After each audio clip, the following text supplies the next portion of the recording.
G'day my fellow moto vloggers, Bandit Nev on some Milky the Suzuki Bandit on this Saturday afternoon. Pleasant, not hot, not cold, bit on the cool side I suppose you could say. Just been up the shop this morning, the motorbike shop, and I fitted a new neutral light or neutral light switch, if you like to call it that, because it was playing up, and sometimes if you stop the bike and the neutral light didn't come on and you had everything in the right spot, well, you couldn't start the bike because it's not getting a signal that it's in neutral until I think you pull the clutch in. But I can tell you it was in neutral. So I bit the bullet and put it on this morning. Took me about 3/4 of an hour, so it wasn't a big job, not a hard job. Take the seat off, take the side panel off, take the gear or the cover that covers the sprocket, the front sprocket, take the gear lever off, mark it of course. Then you take the 3 little bolts out from your regulator rectifier. So you remove that so you can get to the wiring, and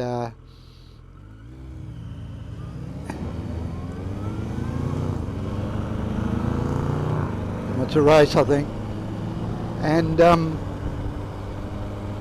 you can get to the little bolts, that Allen bolts that hold the the neutral switch on. And they had a little bit of Loctite, so not to worry. They were a little bit stiff, could you say, to get out, but they came anyway. They came out properly, and not too difficult. The hardest part is routing the wire to where it goes. It actually goes towards the front of the motor, then around, then towards the back of the bike, the cable.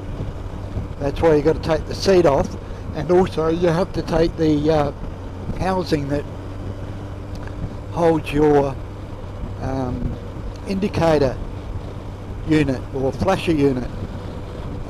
You've got to take that off as well, so that's just to make things a little bit easier and to be able to plug the new neutral switch in.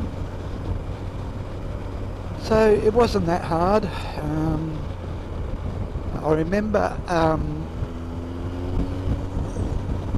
Richard, Calm Biker, he wanted me to film it, but Richard, I'm sorry, but I didn't film it for the simple reason it was a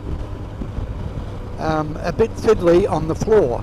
That's why I took it up the shop and did it there, because I can use their lift and get it up to a level where it's easier to work on. So there are other people that have filmed it though. My guess is Animal wouldn't be that hard to do either.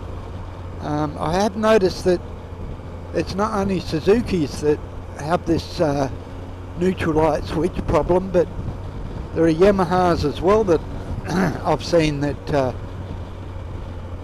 have to change their neutral switch, safety neutral switch or whatever it's called, that gives you your neutral light. So I've done it. It's working a treat.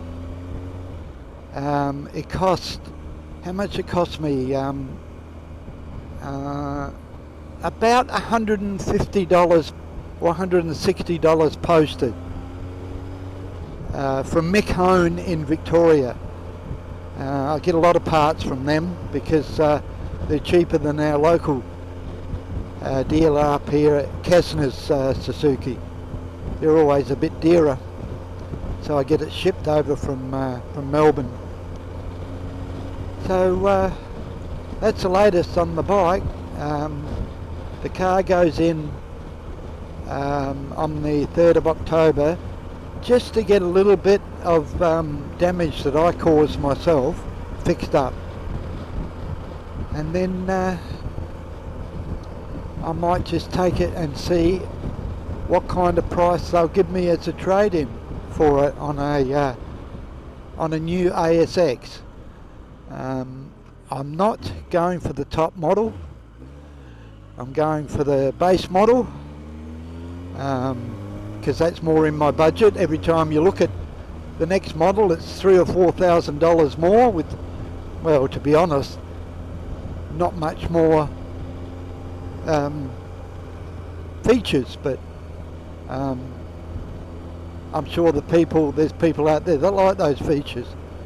I don't really care for them, so I'm happy with the base model.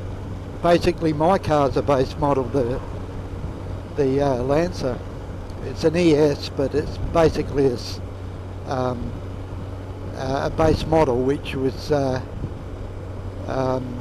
made with a spoiler on the back just for appearance and all that sort of thing. So anyway, I will continue my little journey, my little ride out to make sure that the switch doesn't leak, because I had a nice O-ring on it. I bought a new O-ring as well, and if anything else happens, I'll put it in here at the 100km/h mark.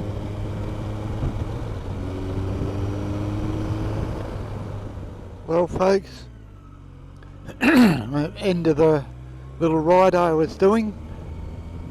Nothing to write home about happened, so this is Bandit Nev on Taumulki, the Suzuki Bandit, on this lovely Saturday afternoon until tomorrow when it's wet again.